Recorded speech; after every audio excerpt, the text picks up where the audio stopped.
मैं दीपक कुमार। आज class 10th का एक न्यू चैप्टर आप लोगों के बीच स्टार्ट होने जा रहा है और ये जो पोर्शन है आपका अलजेब्रा का पोर्शन है। इसके पहले आपको ट्रिगोनोमेट्रिक का चैप्टर करवाया जा चुका है, उसमें आपको हम 5 चैप्टर करवाएंगे। दैट मीन्स कहने का मतलब कि ट्रिगोनोमेट्रिक का जो टोटल आपका चैप्टर था उसमें वो आपका खत्म हो चुका है और उस 12 से 15 मार्क्स का आपका सिलेबस कवर करता है।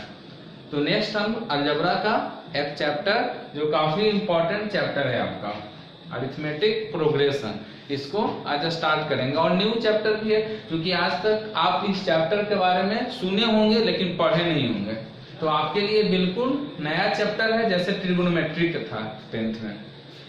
तो उसी अलजेब्रा क्लास 10th और चैप्टर का नाम क्या है, अरिथमेटिक प्रोग्रेशन। तो पहले इसके बारे में कुछ जान लेते हैं कि क्या है क्या नहीं है, फिर इसके क्वेश्चन को हम लोग सॉल्व करेंगे। इसमें चूंकि सीबीएसई का जो न्यू आपका सिलेबस अपडेट हुआ है 2020-21 के लिए, इसमें आपका 35% के आसपास जो सिलेबस है उसको कट कर दिया गया, डिलीट कर दिया गया है। और इसमें जो न्यू सिलेबस है उसी के अनुसार आपको हम पढ़ाएंगे। इसमें जो रिलेटेड टॉपिक है उसको हम भी स्किप करेंगे। तो देखिए सबसे पहले इसमें समझिए कि एपी है क्या। तो लेट कर लेते हैं 3, 5, 7, 9, 11 डॉट डॉट डॉट। देखिए तो इसको देखने से आप क्या आपको पता चल रहा है, 3 के बाद 5, 5 के बाद 7, 7 के बाद 9, 9 के बाद 11, यानी एक सीरीज आपको मिल रहा है। और अगर इस सीरीज को आप ध्यान से देखते हैं और आपसे हम पूछें कि नेक्स्ट टर्म क्या होगा तो आप आसानी से बोलिएगा 13। उसके आगे नेक्स्ट टर्म क्या होगा तो फिर बोलिएगा सर 15 होगा। कैसे? आप देख रहे हैं कि दो टर्म के बीच का जो गैप है वो सब जगह क्या है, एक कांस्टेंट गैप है, मतलब +2 के टर्म में गैप।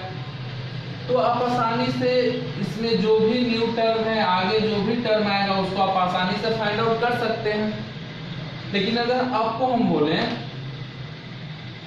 1, 4, 7, 10, इसको 11 कर दीजिए, 13, इसमें नेक्स्ट क्या होगा तो बोलिएगा सर यहाँ तो 3 का गैप है, यहाँ भी 3 का, लेकिन यहाँ 4 हो जा रहा है, यहाँ 2 हो जा रहा है। मतलब एक सीरीज को फुलफिल नहीं कर रहा है, एक सीरीज को फॉलो नहीं कर रहा है। और जब तक कोई सीरीज को डिफिनिट जो पैटर्न है उसको फॉलो नहीं करेगा, डिफिनिट रूल को फॉलो नहीं करेगा, हम उसको एपी में नहीं कर सकते हैं। तो एपी है क्या उसको थोड़ा सा समझिए।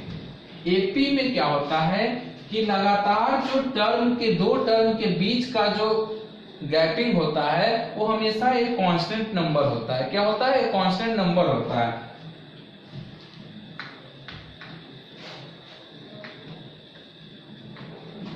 तो लेट कर लेते हैं कि first term of an APB. हम लेट कर लिए कि एपी का जो फर्स्ट टर्म है वो क्या है, ए है। And common difference be d. Common difference को क्या ले लिए, डी ले लिए। तो फर्स्ट टर्म ए है तो पहला टर्म आपका ए हो गया। सेकंड टर्म अगर लिखेंगे सेकंड टर्म, तो हम क्या बताए कि नेक्स्ट टर्म के लिए क्या होता है, जो एक कांस्टेंट गैप है उसको ऐड करते चले जाएंगे। तो फर्स्ट टर्म ए है और जो कांस्टेंट गैप है उसको हम लोग कॉमन डिफरेंस उसको बोलते हैं। कॉमन डिफरेंस का टर्म मतलब कि जो कांस्टेंट गैप है, तो कांस्टेंट गैप कितना का है, डी का है। तो सेकंड टर्म क्या हो जाएगा, ए प्लस डी हो जाएगा।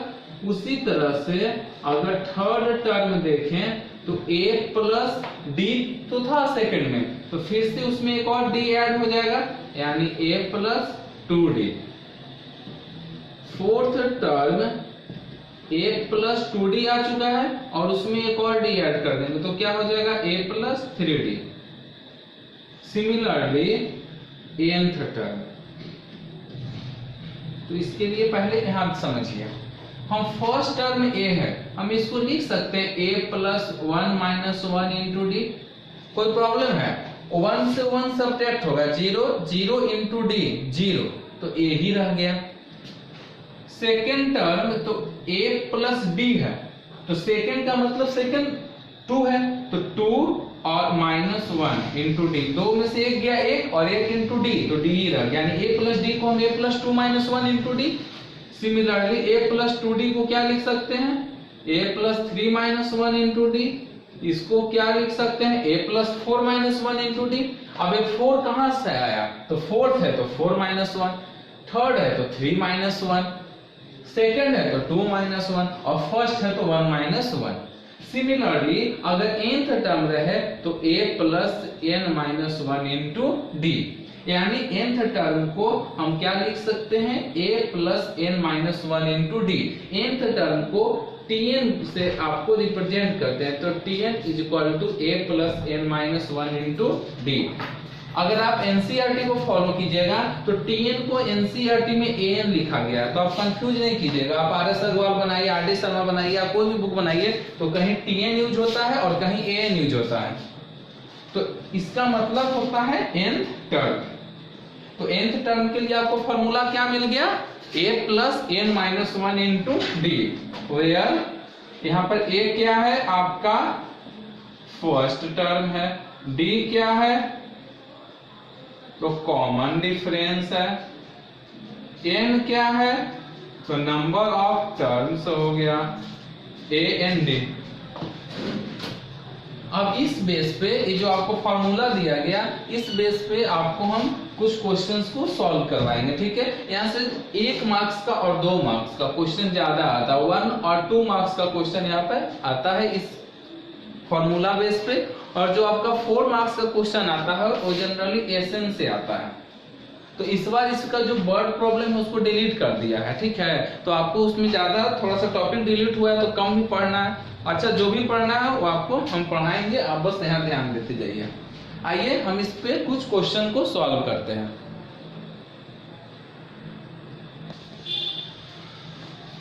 आइए कुछ क्वेश्चन को सॉल्व करते हैं। और ये जो क्वेश्चन है किस फॉर्मूला पर बेस है? तो nth term is equal to a plus n minus 1 into d. इसी फॉर्मूला के बेस पे इस क्वेश्चन को हम सॉल्व करवा रहे हैं। Problem based on nth term. तो फर्स्ट क्वेश्चन आइए, सबसे पहले हम क्वेश्चन नंबर 1 को देखेंगे। ऊपर में क्वेश्चन दिया हुआ है और इसका यहाँ पे सॉल्यूशन कर रहे हैं। सबसे पहले क्वेश्चन नंबर 1 को देखिए। Is -150 a term of AP, given AP दिया हुआ है 11 8 5 2 डॉट डॉट डॉट। आप देख रहे हैं कि जो टर्म है वो लगातार क्या हो रहा है, ये जो आपका सीरीज जो देख रहे हैं ये क्या हो रहा है? डिक्रीजिंग ऑर्डर में जा रहा है। तो डिक्रीजिंग ऑर्डर में जा रहा है तो फिर माइनस से स्टार्ट होगा, तो माइनस में टर्म मतलब आएगा ना। तो आपसे पूछा जा रहा है कि क्या इसमें -150 इसका कुछ टर्म हो सकता है? तो -150 अगर टर्म है तो आपको यस या नो करके बताना है। तो हम लेट कर लेते हैं कि -150 इसका टर्म है। तो अगर -150 टर्म है तो हम चेक कैसे करेंगे? तो सबसे पहले इसमें देखेंगे a कितना है। तो a हमेशा फर्स्ट टर्म को बताए थे ना कि फर्स्ट टर्म को AP में किससे रिप्रेजेंट करेंगे? a से। तो यहाँ a का वैल्यू क्या हो जाएगा? 11। d क्या है? तो second term minus first term, क्योंकि कॉमन डिफरेंस जब भी निकालेंगे तो सेकेंड में से फर्स्ट टर्म को घटाते हैं। तो 8 माइनस 11 तो क्या हो जाएगा? -3। सही है। चलिए Tn is equal to a plus n minus 1 into d. और हम मान लेते हैं कि जो -150 वो nth टर्म है। तो यहाँ पर Tn की जगह क्या रखेंगे? -150, a की जगह 11, n फाइंड करना है कि कौन सा टर्म है वो है, और d की जगह -3। इधर 11 आएगा तो क्या होगा? -11 n minus 1 into -3।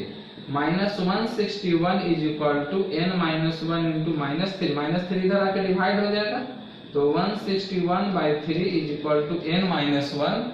Therefore n is equal to 161/3 plus 1। आप देख रहे हैं कि ए कैंसिल होगा? कैंसिल तो नहीं होगा, 6 और 1 7, 7 1 8, 3 से डिवाइड नहीं होगा, और 3 से डिवाइड नहीं होगा मतलब फ्रैक्शन में आएगा। और नंबर ऑफ टर्म फ्रैक्शन में नहीं होगा, जब भी होगा तो क्या होगा? नेचुरल नंबर में होगा। तो जो नंबर ऑफ टर्म रहेगा वो ऑलवेज नेचुरल नंबर में रहेगा।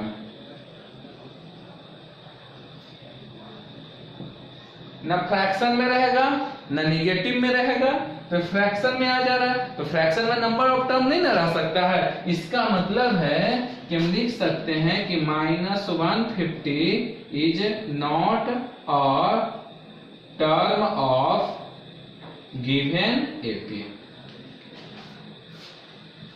आपसे पूछा जा रहा था इस क्वेश्चन में कि क्या ये जो एपी का सीरीज चल रहा है इसमें -150 आएगा कि नहीं।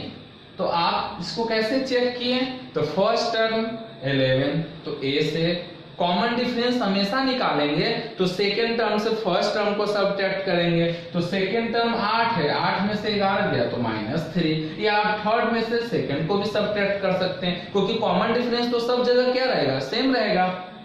Tn is equal to a plus n minus 1 into d. Tn तो nth टर्म आपको फाइंड करना है, तो हम लेट कर लेते हैं कि जो -150 है वह nth टर्म में है, तो Tn की जगह क्या रखेंगे? -150 a plus n minus 1 into D. यहाँ से जब n का वैल्यू निकालते हैं सॉल्व करने के बाद तो फ्रैक्शन में आ जा रहा है, और अभी हम बताएं कि फ्रैक्शन में नंबर ऑफ टर्म नहीं हो सकता है, इसका मतलब कि -150 जो है इस गिवन एपी का पार्ट नहीं है। आइए सेकेंड क्वेश्चन देखेंगे। सबको समझ में आया? बिल्कुल समझ में आया तो आप लोग ज्यादा से ज्यादा शेयर कीजिए और जुड़िए इसमें। बिल्कुल बेसिक से बताया जा रहा है। सेकेंड क्वेश्चन को देखिए। Which term of the AP is -49। AP का सीरीज है 5 2 -1 -49, मतलब इसका कौन सा टर्म -49 है? तो लेट कर लेंगे, let nth term be -49। Formula apply करेंगे, Tn is equal to a plus n minus 1 into d. Tn क्या है? -49, a क्या है? 5, n माइनस 1 और d क्या है? माइनस। तो पहले a और d लिख लीजिए, और क्या है? a क्या है? 5 और d क्या है? तो हम बताए थे कि जब कॉमन डिफरेंस निकालते हैं तो सेकेंड टर्म में से फर्स्ट टर्म को सबट्रैक्ट करेंगे, तो 2 - 5 क्या हो गया? -3, तो -3, तो -49 प्लस 5 इधर आएगा तो क्या होगा? -5, n माइनस 1 इंटू -3, -49 और -5 क्या हो जाएगा? -54, 49 और 5 54, -3 इधर आके क्या होगा? डिवाइड हो जाएगा, n माइनस 1 कट जाएगा कितने टाइम्स में? 18 टाइम्स में। तो n minus 1 is equal to 18, इसलिए n is equal to 18 plus 1 कितना आ गया? 19, यानी 19th टर्म है। जो -49 है वो गिवन एपी का -49 कौन सा टर्म है? तो 19th टर्म है। आया सभी को समझ में? चलिए नेक्स्ट क्वेश्चन देखते हैं।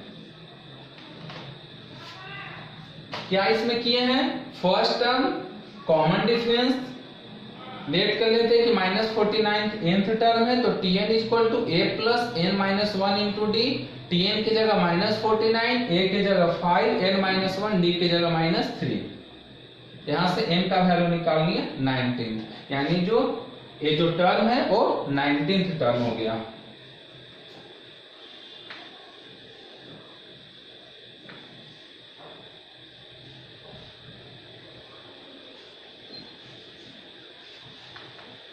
आइए क्वेश्चन नंबर 3 देखते हैं। Find the 10th term of the AP. AP क्या दिया हुआ है? √2, √8, √18। क्वेश्चन पूछता है find the 10th term of AP. First term दिया हुआ है, सेकेंड टर्म दिया हुआ है, थर्ड टर्म दिया हुआ है, आपसे पूछ रहा है इसका 10th टर्म। तो सॉल्व कीजिए। फर्स्ट टर्म ए कितना दिया हुआ है? √2। डी निकालेंगे तो कॉमन डिफरेंस बताए थे ना निकालने के लिए, second term minus first term. Second term √8 है और फर्स्ट टर्म क्या है, √2 है। इसको ब्रेक कीजिए। √8 को हम लिख सकते हैं 4 × 2 और माइनस √2। 4 को अगर स्क्वायर रूट करेंगे तो 4 का स्क्वायर रूट क्या हो जाएगा, 2, यानी 4 के बदले में 2 बाहर निकल जाएगा और 2 रह जाएगा अंदर में, तो 2 √2 माइनस √2, 2 √2 में से √2 जाएगा तो कितना √2 बचेगा, 1 √2। तो कॉमन डिफरेंस कितना निकल गया, √2।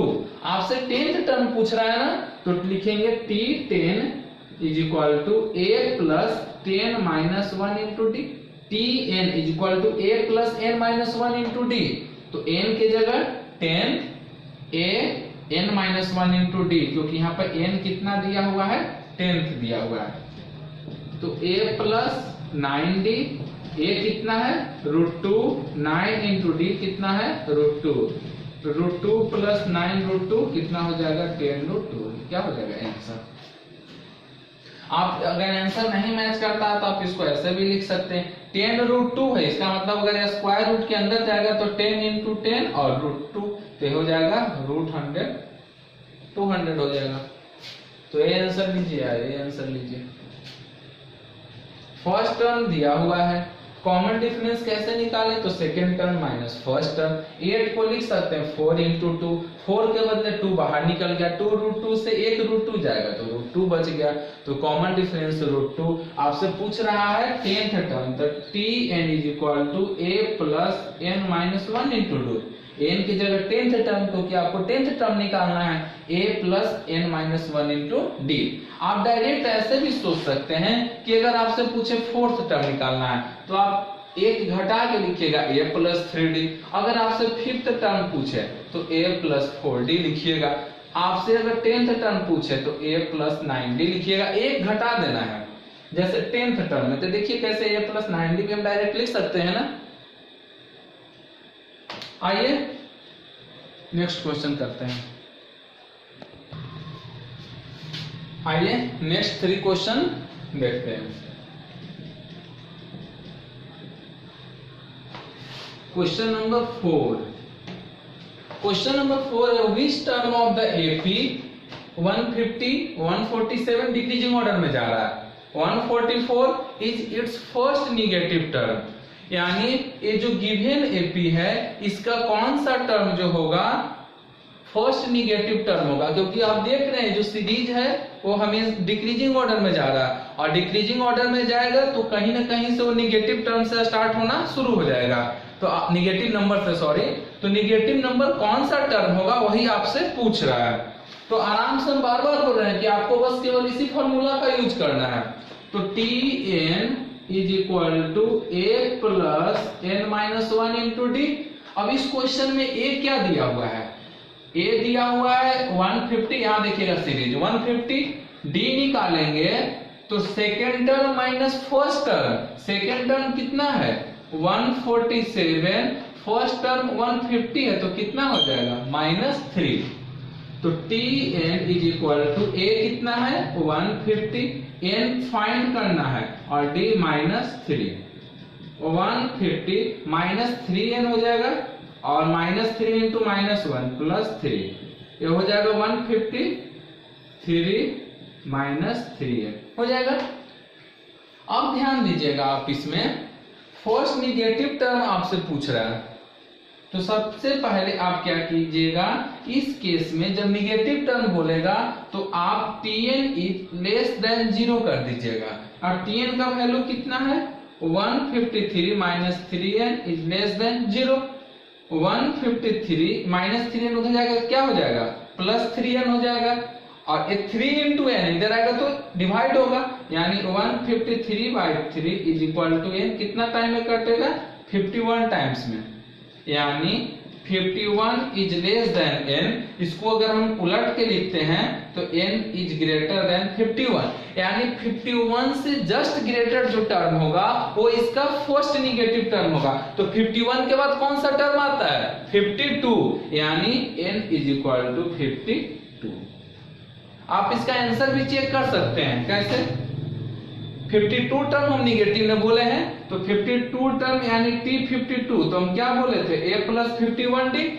a कितना दिया हुआ है, ए दिया हुआ 150 और 51 इंटू डी कितना है -3, 150 और 51 इंटू 3 तो क्या हो जाएगा 153 -3, यानी क्या फर्स्ट नेगेटिव टर्म। क्या करना है, formula Tn is equal to a plus n minus 1 into D. A दिया हुआ है, डी निकल गया, इसमें a d का वैल्यू पुट कर लिया, Tn निकल गया। अब याद रखना है कि फॉर निगेटिव टर्म के लिए Tn इज लेस देन 0 करना है। Tn का value 153 minus 3n is less than 0, 153 उधर गया -3n तो +3n, n डिवाइड में आ जाएगा, n बोल रहे हैं 3 डिवाइड में आ जाएगा, n इधर ही रह जाएगा, डिवाइड करेंगे 51 टाइम्स में, यानी 51 is less than n। That means इसको ऐसे भी तो लिख सकते हैं कि n इज ग्रेटर देन 51, यानी जो इसका 52 टर्म होगा वो होगा फर्स्ट नेगेटिव टर्म। सभी को समझ में आया? आया तो क्वेश्चन नंबर 5 करके बताइए क्या आंसर होगा जल्दी से। क्वेश्चन नंबर 5 का आंसर बताइए।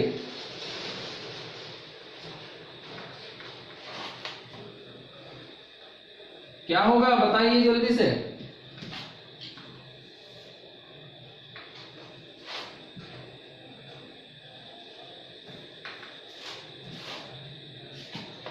चलिए देख लीजिए।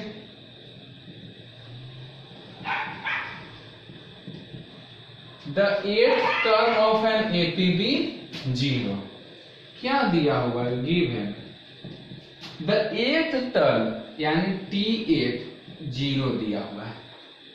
अब थोड़ा सा समझिए, 8 टर्म 0 दिया हुआ है। अच्छा पहले देख लेते हैं क्या क्या दिया हुआ है। 8 टर्म ऑफ एन APB 0, तो आपको प्रूव क्या करना है, प्रूव दैट इट्स 38 टर्म यानी T38 is equal to triple of its 18 term, 3 times its 18 term. यही आपको प्रूव करना है। किसी AP का 8th टर्म 0 दिया हुआ है, तो आपको प्रूव करना है T38 is equal to 3 into T18। आइए इसको सॉल्व करते हैं। T8 इज इक्वल टू 0, तो T8 का मतलब बताए थे ना कि 8 टर्म, तो 8 टर्म को हम क्या लिख सकते हैं, एक घटा के a plus 7d is equal to 0। यहां से a का वैल्यू क्या मिल गया, -70, 7 उधर जाएगा तो -70 हो जाएगा। चलिए आपको जो प्रूफ करना है उसका हम लोग लेफ्ट साइड देखते हैं, प्रूफ। तो प्रूफ क्या करना है, T18, तो T18 को क्या लिख सकते हैं, a प्लस 37d लिख सकते हैं, एक कम करके a plus n minus 1 into d, तो n के जगह 38 माइनस 1 तो 37d। अब a का वैल्यू क्या है, तो -7d और प्लस 37d, 37 में से 7 गया, कितना बचेगा 30d। तो LHS में कितना d आ गया, 30d। अब RHS में आइए, तो RHS में क्या है, 3 इंटू T18, तो 3 इंटू T18। T18 को हम क्या लिख सकते हैं, a प्लस 17d, एक कम करके a का वैल्यू कितना आया है, -7d और प्लस 17d, 3 इंटू 17 में से 7 गया 10d, तो 3 इंटू 10 30d। क्या RHS इक्वल टू LHS है, ये क्या हो गया, प्रूफ हो गया। आपका जो 8 टर्म है AP का वो 0 दिया हुआ है, तो हम 8 को a प्लस 7d तो लिख सकते हैं, a plus n minus 1 into d, तो 7d। यहाँ से a का वैल्यू -7d मिल गया। उसमें फिर LHS में आया T38 a plus 37d, a की जगह -7d प्लस 37d, 37 में से 7 गया 30d। RHS में आ गया 3 टाइम्स 318 आपको प्रूफ करना है। T18 को लिख सकते हैं a प्लस 17d, a का वैल्यू पुट किए plus 17d, 3 into 10d is equal to 30d। आया सभी को समझ में? आइए नेक्स्ट क्वेश्चन करते हैं, क्वेश्चन नंबर 6।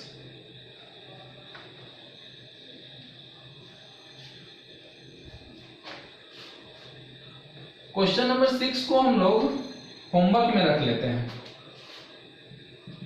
क्वेश्चन नंबर 6 को होमवर्क में रख लेते हैं। आप लोग कमेंट बॉक्स में जाके इसका आंसर बताइएगा कि इसका मिडिल टर्म कौन सा होगा।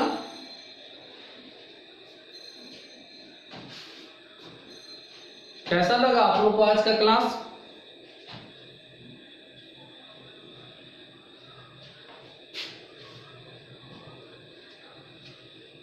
सीरियस हो जाइए और सीरियस होकर पढ़ाई कीजिए, ठीक है।